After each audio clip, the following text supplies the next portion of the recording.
Bem-vindo ao Papo Espírita, a espiritualidade na sua vida. Papo Espírita está no ar, bem-vindo a todos, eu sou Ana Cristina Sampaio, e este é um programa da Comunhão Espírita de Brasília no YouTube. Inscreva-se lá no nosso canal, ative o sininho, receba os alertas das produções da nossa Casa Espírita. Miriam dos Anjos, Thelma Alves, bem-vindas, tudo bem com vocês? Tudo bem, tudo bem. Tudo. E Daniela Migliari, nossa convidada de honra, Do carinho. jornalista, escritora e grande colaboradora do Papo Espírita, bem-vinda! Eu estava com saudade de vocês, gente. Essa pandemia costuma passar, né, Daniela? A gente adora gravar com você lá no estúdio, sentimos aquele calorzinho sempre que você está conosco. Mas já gravamos contigo aqui, né, no ano passado, e você é consteladora familiar, e na oportunidade você gravou sobre constelação familiar e doutrina espírita, né? E hoje a gente trouxe você aqui para falarmos sobre a criança espiritual ferida. Queria te cumprimentar em primeiro lugar e já iniciar aqui o nosso bate-papo dizendo o seguinte, que ao longo das nossas várias encarnações, nós vamos experimentando, né, Daniela, inúmeros aprendizados, mas a maior parte deles nos causa dores e se tornam desafiadores, né? Como consequência, a gente carrega grande carga emocional pela vida fora sem a gente se dar conta. É essa a criança espiritual ferida? Ótima pergunta. Bom, primeiro eu quero agradecer o convite, a oportunidade de estar aqui no Papo Espírita, que eu considero, né, um grupo muito próximo e muito íntimo do meu coração. Vocês três são muito queridas, sempre me ouviram com muito carinho e eu agradeço a oportunidade de estar com vocês mais uma vez.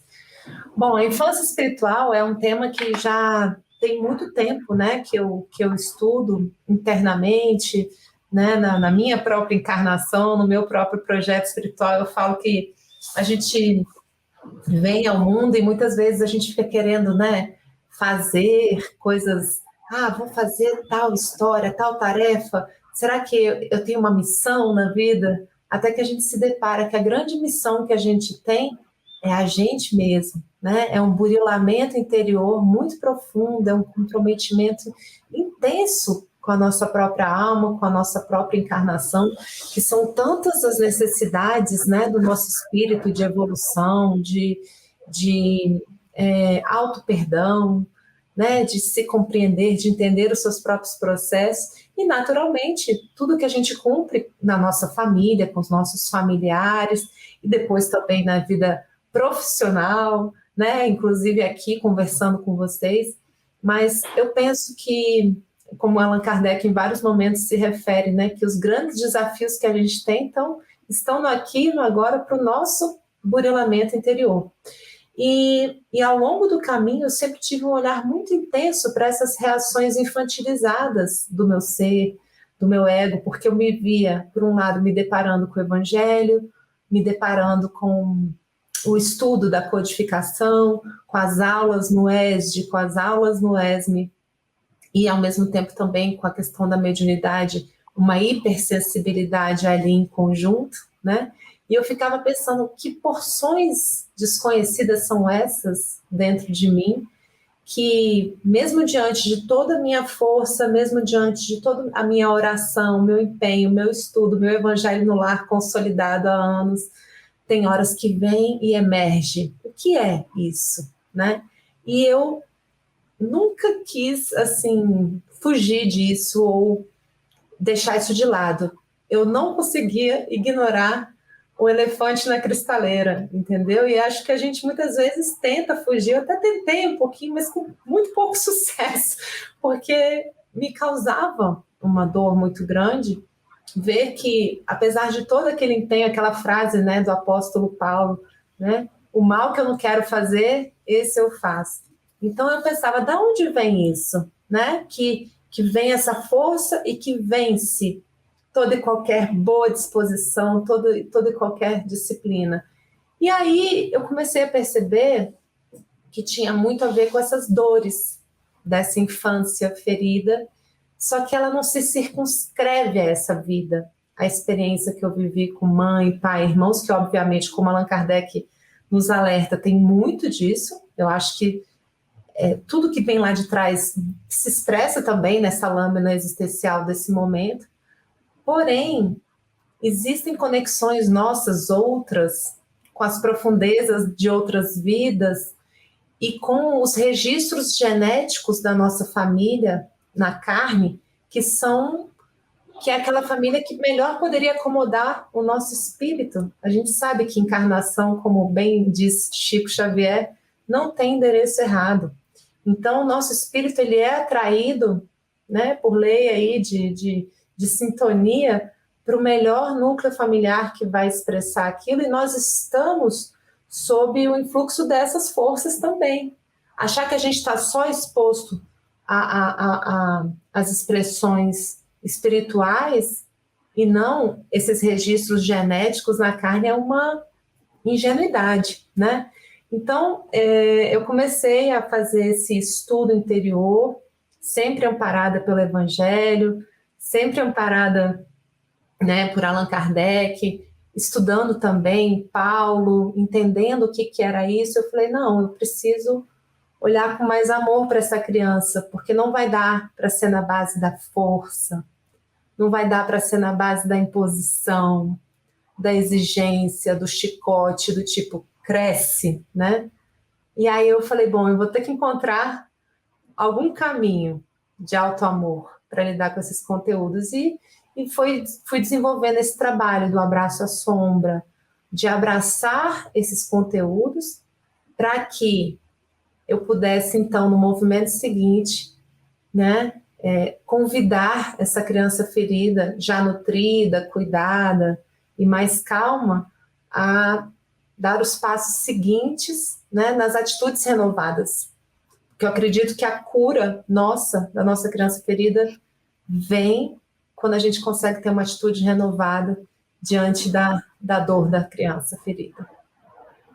Vou passar a palavra, Daniela, para as suas duas fãs aqui, a Miriam. Gente, foi muito bom você estar aqui.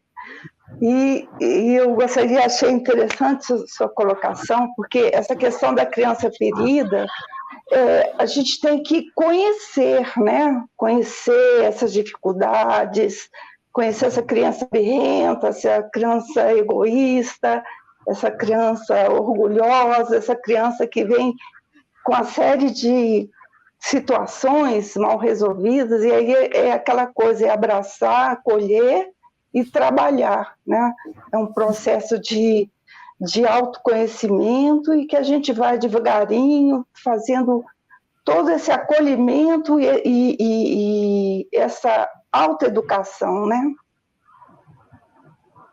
Sim, sim. E para nós que somos espíritas e que temos um perfil de muita seriedade, né? Eu acho que o espírito ele tem essa coisa de ser muito certinho, de ter um compromisso, de ter um engajamento, de ter um cuidado, um rigor, né?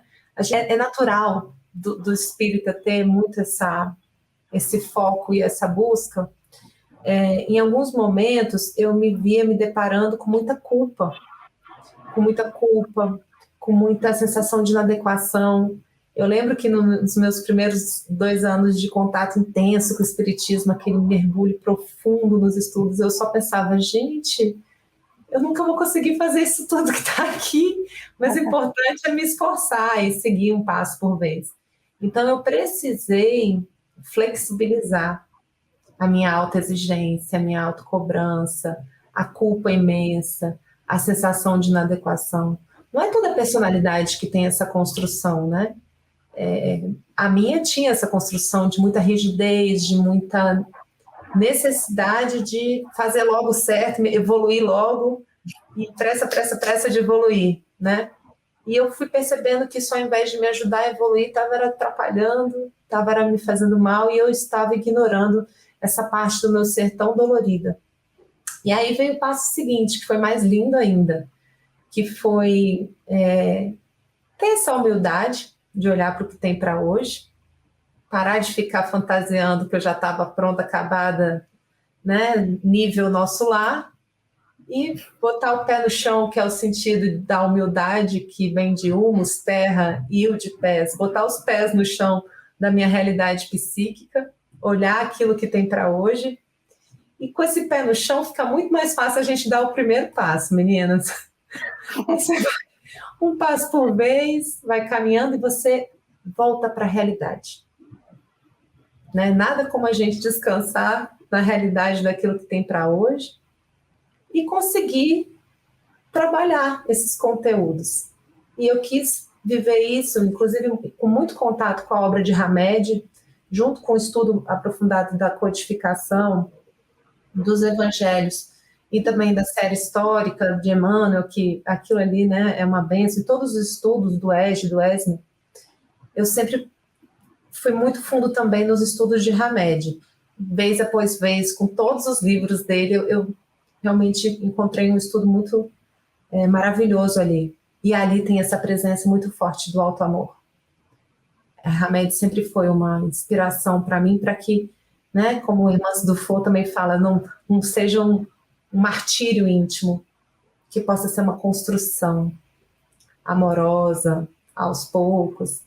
Então, é possível, né, lidar com a criança ferida por esse caminho do alto amor. Miriam. Ótimo você também estar aqui.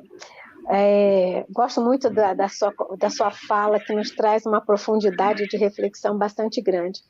E aí, nessa eu parei quando você disse que a gente tem que ir passo a passo. Nesse do passo a passo, como é difícil, né? Na prática, a gente cair em si e ver que nós estamos acelerando para quê? Então, nesse processo de acelerar, a gente quer que os filhos cresçam rápido. Nesse processo de acelerar, a gente, enquanto criança, quer crescer rápido e a gente acaba esquecendo de algumas necessidades nossas internas, né? E vamos levando essas necessidades da época de criança para a nossa fase adulta sem nos darmos conta disso. E achei muito interessante na sua fala esse processo da gente flexibilizar, porque depois que os filhos já estão crescidos, a gente começa a rever, né, como foi, meu Deus, podia ter sido mais calma, podia ter isso, podia ter aquilo, e entra na culpa desnecessária que não vai levar a lugar nenhum, não é? Essa criança ferida se expressa mesmo assim tão facilmente na nossa vida adulta? Dani? Muito mais do que a gente gostaria de admitir, né?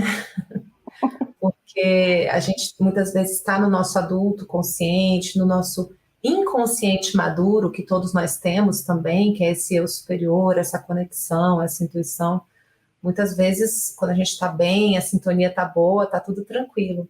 Agora, quando entra em algum momento de desequilíbrio na vida, em algum momento em que a gente sente uma maior instabilidade, ou alguém fala alguma coisa para você que toca naquele botão do recalque, da baixa estima, aí é como se essa infância espiritual viesse à tona. E aí eu já não me refiro só à infância dessa vida, eu me refiro aos conteúdos espirituais de muitas e muitas existências, porque uma coisa que foi muito interessante, conforme eu fui vivendo isso dentro de mim, eu fui encontrando, por conta desse meu foco e desse meu olhar na criança ferida, várias e várias citações, tanto de Allan Kardec quanto da espiritualidade amiga, a essa expressão.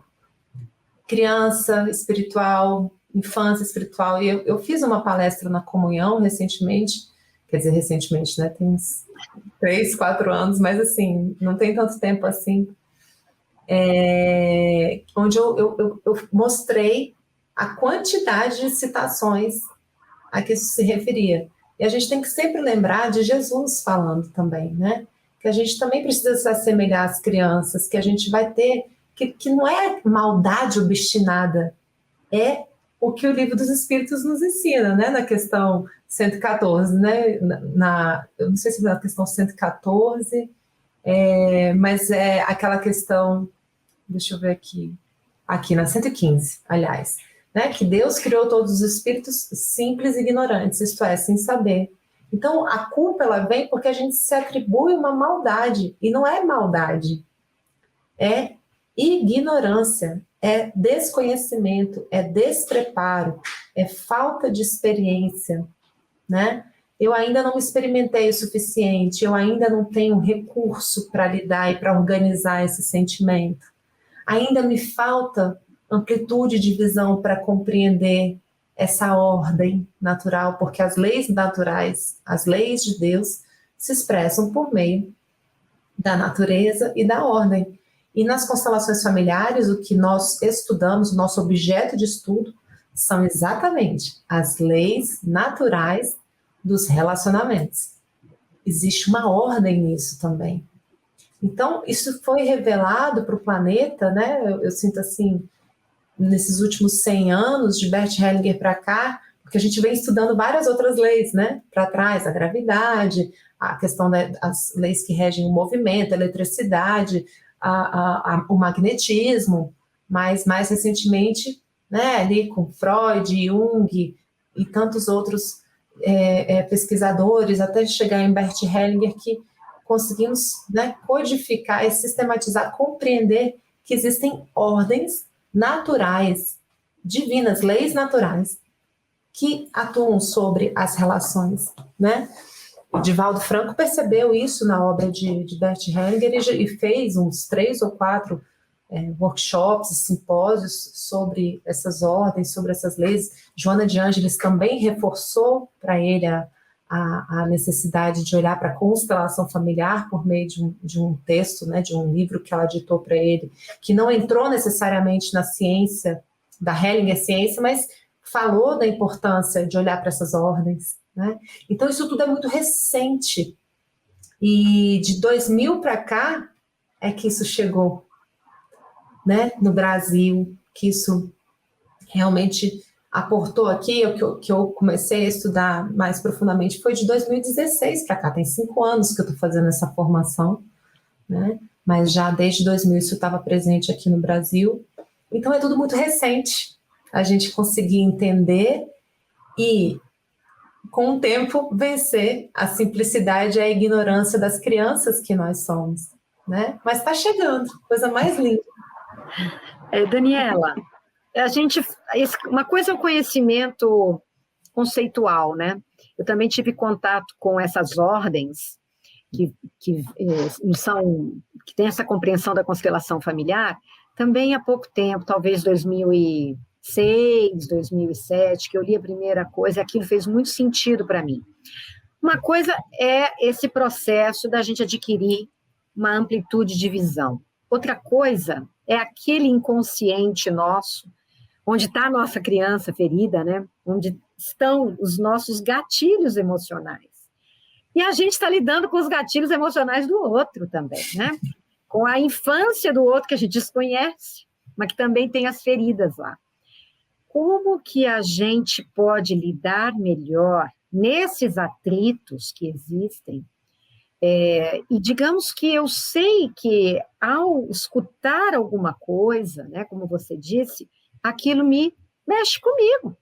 Mas na hora que eu vou me expressar, eu também mexo com o gatilho do outro.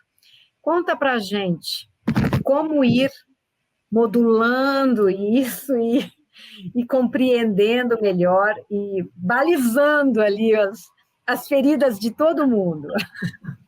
Olha, o bom de ser entrevistada por vocês três é que vocês já conhecem há um tempo o meu trabalho e já vão direto na veia, né? Essa é a pergunta de $1 milhão, tá? A que você fez.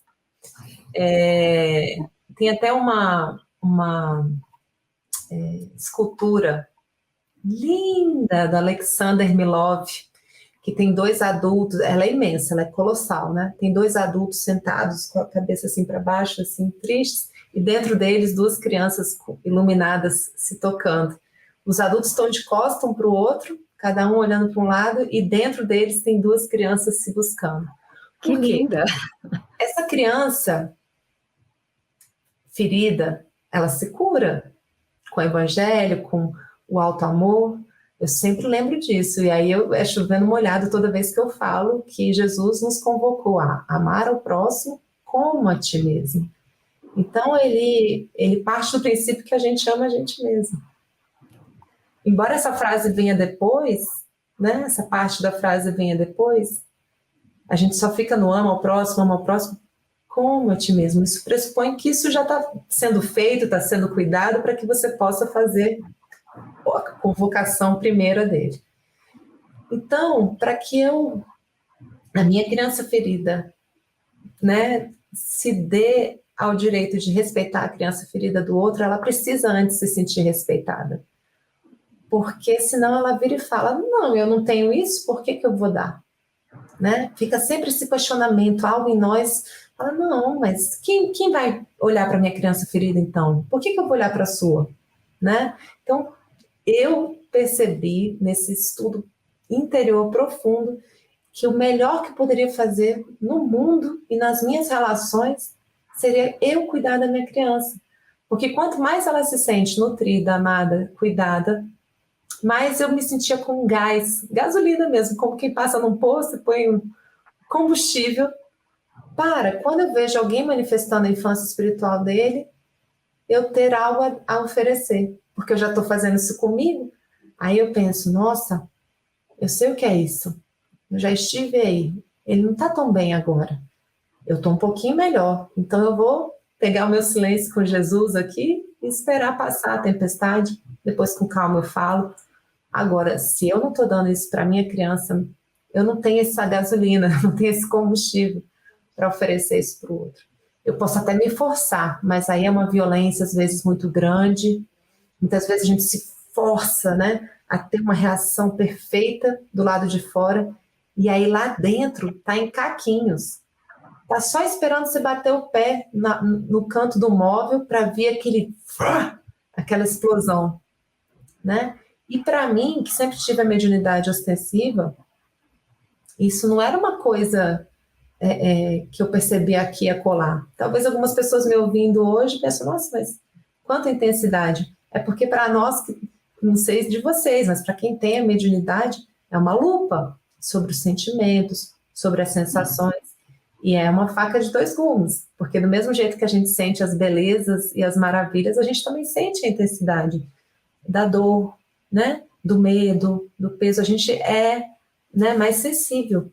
Então, quando você faz o estudo da mediunidade, vai para a mesa mediúnica, a gente vai aprendendo justamente a ir fechando, né, como se a gente tivesse várias tomadas, é como se você começa a ter mais controle do que entra, né, do que sai, você vai burilando para se tornar mais e mais, né, mestre de mim mesmo, entender a hipersensibilidade, a gente vai aprendendo a domar isso com o tempo, né? Mas, ao mesmo tempo, eu entendi que essa hipersensibilidade era um fator muito bacana, porque me fazia perceber a minha criança também com mais facilidade. Eu canalizei esse olhar para isso. Logo que eu sentia algo doer, eu fazia aquilo que Santo Agostinho nos convida lá no final do Livro dos Espíritos, mas não era só de noite, não. Se tinha tido alguma coisa mais pesada, eu já guardava aquilo, esperava passar um tempo, entrava no quarto e pensava, o que aconteceu ali? O que eu senti ali? Foi medo? Foi me sentir inferior? Me sentir ameaçada? Qual foi a emoção? Então eu voltava com esse adulto interior em mim, revisitando aquele momento, para me auxiliar a ensaiar uma nova reação. Mas antes de ensaiar, eu me acolhia. Olha, tá tudo bem. Você estava assustada. Tá tudo bem, né? Foi assim. Vamos olhar para isso. O que tinha aí? E aí, depois de acalmar essa criança, mostrar para ela o que aconteceu e aos pouquinhos convidando ela a uma atitude renovada, ensaiando, repassando, por exemplo, uma cena que eu conto no livro, que há muito tempo atrás eu escrevi. Uma vez meu filho derramou um copo de suco em cima do meu celular, mas assim, encharcou, sabe? E eu lembro que na época, isso há muitos anos atrás, eu tive uma reação de raiva, né? E ele ficou me olhando assim, né? E aí, depois veio a ressaca moral. Veio aquela sensação, nossa, por que eu agi assim, né? E eu fiquei, porque filho, a gente ama tanto, né? Tudo que a gente menos quer é machucar filho, né? Então, eu esperei um momento de meditar, entrar no quarto, voltei na cena e falei para mim mesma, né? Olha, você está cansada, tudo bem, foi assim, vão ter muitos outros copos virando de suco. O que a gente pode fazer numa próxima? Então, na visualização, eu me convidei a respirar, eu me convidei a falar, meu filho, vamos prestar atenção da próxima vez? Porque aí é um momento em que os pais ou estouram ou vão para o outro lado, que é não educar e falar, não, tudo bem, virou o copo, que não é o ideal também. Como que eu consigo educar essa criança sem estourar? Sem ser uma criança derramando a minha frustração em cima de uma criança, que se tem uma hora que você tem que derramar açúcar é quando você é criança, né? Então, auxiliar a adulta a compreender quem é a criança aqui. É ele, não é você. Só que eu preciso fazer isso com amor, porque senão o buraco só vai crescendo, a culpa, a inadequação. E aí eu falava, olha, beleza, você está fazendo o seu melhor, vamos ensaiar essa reação de novo. E quando eu terminava a visualização, eu estava me sentindo bem, como quem tinha ido na academia exercitar a musculatura, já toda animada para o próximo copo de suco que ia virar, porque eu ia conseguir reagir diferente. E deu muito certo, e aí eu fui fazendo isso com muitas e muitas outras cenas em que essas reações, né, mais acaloradas apareciam, e realmente consegui reinventar muita coisa, acolher minha criança, ensiná-la a dar para ela outras opções de reação, às vezes só respirar, às vezes só, não, deixa passar. Muita coisa a gente tem, né, de recurso para ensinar a nossa criança. E realmente, quando chega o momento seguinte, eu já me sentia com muito mais competência para entregar uma resposta nova no próximo copo de suco virado. Miriam, vai lá. Você que deu a ideia deste tema. Dani, eu assisti uma palestra sua que achei tão interessante também, que você fazia a correlação entre, por exemplo, o adulto exigente, o adulto violento, qual é o sentimento da criança ferida que manifesta nesse adulto. Será que você conseguiria recuperar um pouco essa correlação de comportamentos adultos que são refletidos pela criança ferida? Com relação à exigência, né? Isso. Uhum, sim. A exigência é a birra, né? Eu quero que seja do meu jeito, eu quero que aconteça dessa forma, né? E aí a gente não consegue lidar tão bem com a frustração de que as coisas muitas vezes acontecem de outra forma, né? Então, eu considero hoje em dia que um indicador muito importante de sucesso relacional, tanto na vida profissional quanto na vida íntima, está diretamente ligado à nossa capacidade de lidar bem com frustração, né? Ao mesmo tempo, não é frustrar de qualquer jeito a criança, mas mostrar essa naturalidade de, olha, é natural você se frustrar, é natural que os caminhos precisem passar por outras vias, é importante que você olhe para o outro lado envolvido, desenvolvendo a empatia, né? Porque quando a gente não tem esse preparo na infância, essa flexibilidade não é devidamente trabalhada e a gente fica muito exigente, né? E aí isso se manifesta na vida profissional, no casamento, com os filhos, né? E é uma questão diretamente ligada a essa criança ferida. Então, auxiliar o nosso adulto interior também a se curar, né, por meio desse contato com esses lugares, treinando novas formas de reagir. Porque, como eu estava falando da outra vez, a criança ferida, quando ela está bem cuidada, quando ela está já mais conciliada, ela traz coisas lindas, ela traz recursos de criatividade, que é o outro lado dessa equação que você perguntou. O adulto, quando ele lida bem com frustração, quando ele é maleável, quando ele é flexível, ele se torna extremamente criativo, ele vê outras opções, ele amplia o olhar. E essa criança que está curada, que está conciliada dentro dele, ela traz uma série de recursos novos, né? Que a gente atribui muito às crianças esse sonho, essa abertura, essa criatividade, né? Então, assim, eu tinha uma visão um pouco limitada a respeito dessa compreensão, que eu achava que essa criança um dia ia amadurecer e que ela ia ficar mais velha e eu ia deixar de ser criança, né? Eu pensava assim, espiritualmente falando. Depois eu entendi que a gente sempre vai ter essa dualidade, pelo menos aqui na Terra, do que eu entendo, que essa criança, ela pode ficar curada dentro de mim. Então eu vou ter sempre ela comigo, só que ela curada.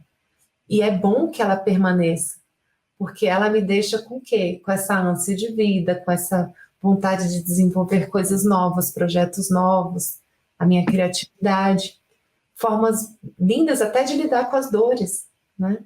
E aí esse intercâmbio entre a dor, né, e a cura, a sombra e a luz, a criança e o adulto, né? Aí ele vai virando essa dança na vida, é muito bonito. É bem interessante aprender a lidar com frustração para chegar nesse lugar. Daniela, você falou nessa questão da criança que não aprende a se frustrar, né? E a abrir o campo para outras possibilidades ou o próximo, né? Como que a gente lida melhor nas relações. E tem também, né, a outra polaridade, talvez, que é aquela criança que se contém demais, né, que aceita tudo do outro, que não se coloca, e que vai se submetendo, né, na vida, não permite que a sua criatividade a leve a ampliar relações mais benéficas para ela também, né? Que criança é essa que se feriu na infância e que está sendo esse adulto hoje? Muitas vezes é uma criança que, enfim, a gente se refere muito a isso como as crianças invisíveis, né? Que ficaram caladas, que se fecharam e que, né? Eu não quero dar trabalho para os meus pais, eu vou fazer de tudo para não incomodar, né? Assim, eu acho que algumas delas conseguem lidar bem com o tempo e cada pessoa é uma pessoa e acabam conseguindo encaixar isso bem. Mas algumas outras também guardam uma raiva reprimida, sabe? Que ela não se permite expressar isso e vir isso à tona, né? Então eu acho que vem o feedback, né, dos familiares, no casamento, com os filhos, é dentro de casa, né, que essas coisas aparecem, essas frustrações aparecem.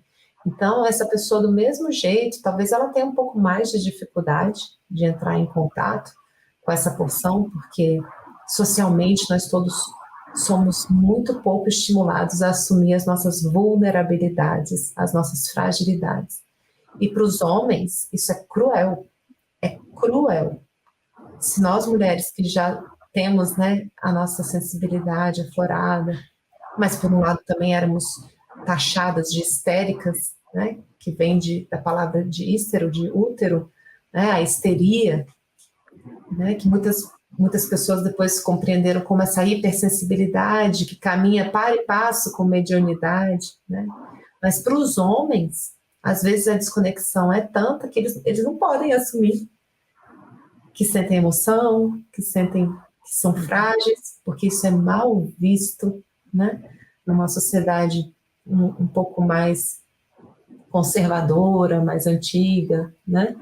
Então, assim, eu acho que esse tipo de personalidade que você mencionou leva um pouco mais de tempo para entrar em contato com as belezas da vulnerabilidade, porque é na vulnerabilidade que a gente é verdadeiramente humano, humilde, forte, sabe? Isso é muito bonito, quando a gente consegue perceber, olha, agora eu estou me expressando assim, mas eu estou encaminhada, eu estou dando um passo por vez. eu sempre tomo muito cuidado para que as pessoas não compreendam que o abraço à sombra e o abraço à criança ferida é um abraço de afogados, que vou ficar ali só passando a mãozinha na cabecinha da criança e acabou, pronto, acabou. Não é isso.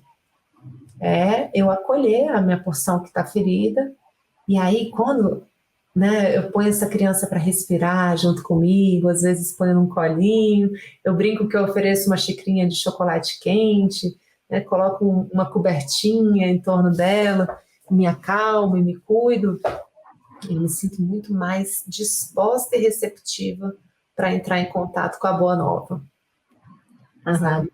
Para conseguir olhar para o outro. Porque tudo que a gente quer, a vida não se demora com os dias passados, ela caminha para frente. A vida vai para frente, como diz Gibran Khalil Gibran, né? A gente quer evoluir, é natural que a gente queira isso, né? Então, assim, só que as pessoas querem pular essa etapa de entrar em contato com fragilidade, com vulnerabilidade, com medo, e fabricar uma evolução que não se sustenta. Ela não se sustenta no casamento, ela não se sustenta com os filhos, ela cobra um preço muito caro. E aí eu falei, bom, eu prefiro abrir mão dessa construção fantasiosa e entrar em contato logo com a minha humildade, meu pé no chão aqui, e caminhar sobre isso, 1 milímetro por dia que seja, mas é para frente que eu vou ir em contato com essa realidade, com esse chão. Pagando conta, né?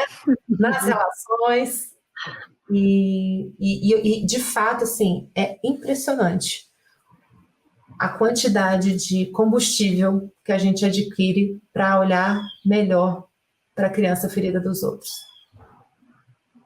Thelma?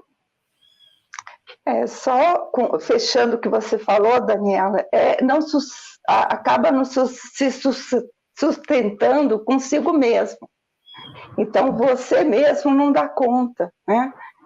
Então, com isso, se não dá conta, você não vai dar conta de conviver com ninguém, porque você não vai saber se trabalhar, né?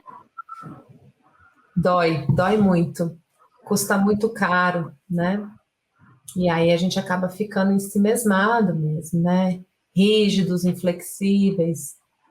É difícil, é muito doloroso. Daniela, o mundo está muito cheio de dores.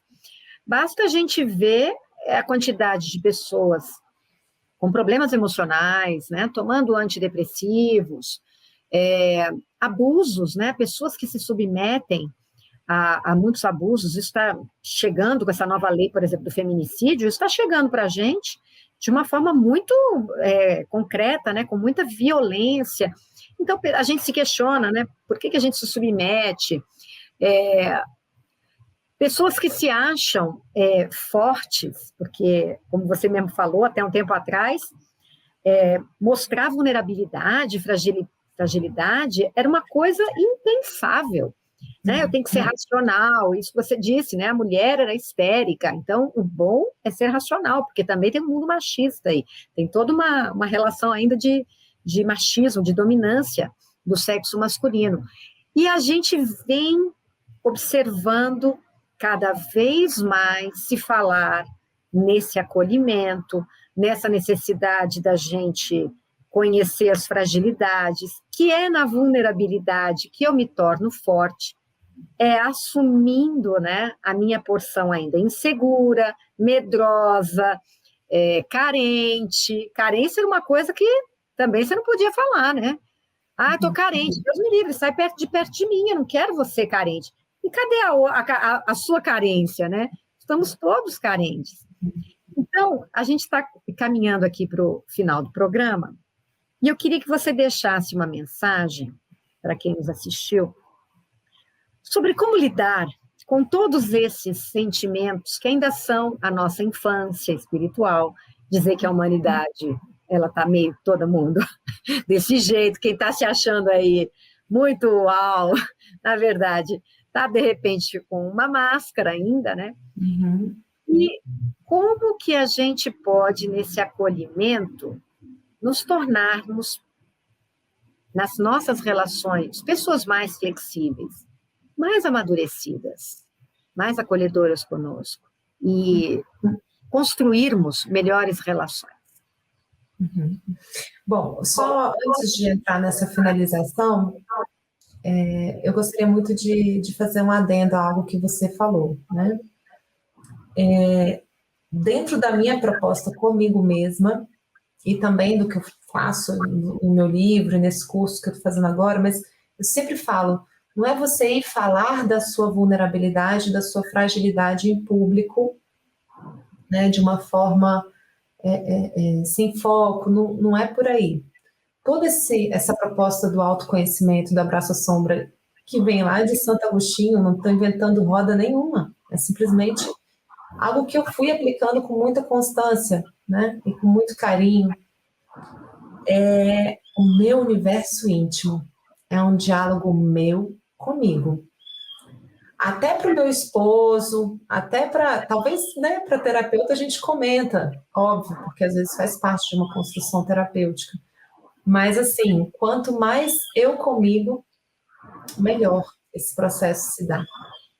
Porque a gente, nessa dor, nessa fragilidade, às vezes a gente não busca só um ouvido, a gente busca aliados, a gente se entrega para aquelas zonas estéreis da lamentação que não contribuem. Então, eu entendi que esse abraço à sombra e esse diálogo interior precisava se dar de uma forma muito íntima, eu comigo. Então, esse é um adendo bem importante para essa conversa. Tá? E, para fechar, assim, só um parênteses, outro do parênteses do parênteses.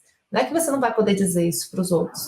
Você pode dizer, só que a gente tem que estar muito atento para não virar esse caminho de lamentação, entendeu? Eu vou compartilhar, mas a gente compartilha com propósito, a gente compartilha com humanidade, com adulto junto.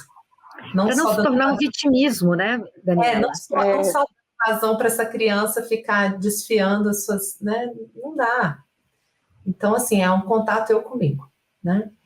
E para as pessoas que estão entrando em contato com as suas vulnerabilidades e fragilidades, eu quero dizer para elas que elas vão encontrar um mundo de imensas riquezas, de muita humanidade, de sermos comuns, imperfeitos, seres em evolução. Eu brinco nas minhas lives, assim, somos todos terráqueos, né? Filhos dessa terra, não tem nenhum ET aqui que a gente saiba. Sabemos, né, que os espíritos vêm de outros orbes, mas neste momento, nessa encarnação, somos todos humanos e imperfeitos. E ao invés de eu ver isso como algo depreciativo, eu encontrar com essa humildade e com esse o que tem para hoje, né, estar em contato com a minha realidade desse momento, é algo que traz muito descanso, é algo que traz muita disposição para dar o passo seguinte, para crescer, para amadurecer e para encontrar a naturalidade evolutiva. O processo é natural, é obra de milênios a alma, a gente vai caminhar para frente, quanto mais passos você puder dar para frente, dê, né? Queira evoluir, queira seguir adiante, no seu tempo, em conexão com você mesmo, vivendo em conexão com a sua verdade e com a sua realidade, né? Porque senão vira uma violência, vira uma fantasia egóica que não se sustenta no dia a dia, né? Então é lindo, é natural, é fofo, é querido, é o nosso tempo, é o nosso estágio. Já estivemos em outras épocas tão mais difíceis. A gente tem outros desafios muito difíceis hoje em dia, mas a gente está aqui fazendo uma live pelo computador, a gente voa de avião, a gente tem vacina. Antigamente essas pandemias dizimavam e pronto. A gente em um ano teve uma vacina. A gente tem que olhar para o copo cheio também, né? E nos sentimos motivados pelo copo meio vazio para que sejamos nós mesmos aqueles que vão preencher esse meio vazio, para que ele transborde e possa seguir para as nossas crianças, a nossa geração futura, né? Para que elas, por sua vez, com seu copo meio vazio, também possam deixar sua contribuição para gerações futuras. E nós somos herdeiros de nós mesmos. Para nós que somos espíritas e que acreditamos na reencarnação, lá na frente essas crianças seremos nós, né? Então, estar em contato com essa naturalidade, com essa construção, é algo muito poético, muito belo, muito bonito, muito feliz. Pode ser leve, pode ser doce, pode ser com muito alto amor. Miriam e Thelma, vamos lá, querem finalizar? Complementar alguma coisa? Só abraçar a Daniele, porque foi uma oportunidade grande, linda de estar aqui com ela. A gente, né, desde que se conheceu, sempre tivemos muita afinidade, né, dentro, né, no olhar, a sintonia da condução do programa. Então, muito lindo. Muito obrigada por estar aqui conosco. Linda. Eu sigo mesmo o raciocínio a fala de Thelma. Muito obrigada, Dani, por ser tão clara, tão carinhosa nas coisas que você diz, e que venha, né? E sempre chega em cada um de nós essa motivação. O seu carinho se transforma dentro de nós em motivação para também curar essa criança ferida que é em nós. Dani, muito obrigada. Beijo, Miriam. Daniela, você é uma pessoa que, desde que a gente te conheceu, nós usamos o seu acolhimento para nos acolher.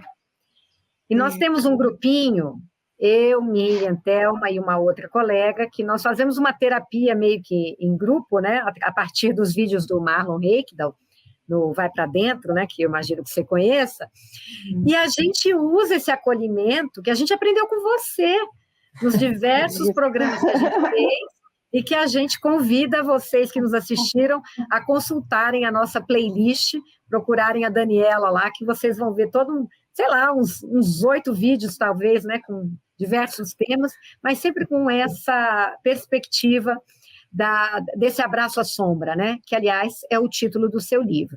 Você quer deixar aqui para os internautas os contatos das suas redes sociais, como é que as pessoas te encontram? Sim, tem o meu site, www.danielamigliari.com, e tem o meu Instagram, @daniela.migliari, que aí tem todos os referenciais para, né, adquirir o livro, assistir lives e palestras, fazer contato comigo. Eu estou sempre muito acessível, muito à disposição. Então, a gente quer te agradecer mais uma vez a sua presença aqui conosco, né? Já te convidar a deixar aberto aí para outros papos. E a vocês todos que nos assistiram, o nosso muito obrigada. Inscrevam-se lá no canal da Comunhão Espírita no YouTube, ativem lá o sininho de alerta para receber as produções da nossa casa. Não deixe de deixar o seu like, o seu comentário, são muito importantes para nós, para que a gente responda a vocês, faça esse intercâmbio e essa comunicação com o nosso público. Tá bom? A gente vai ao ar todas as terças, a partir das 19 horas. Um grande abraço e até a próxima.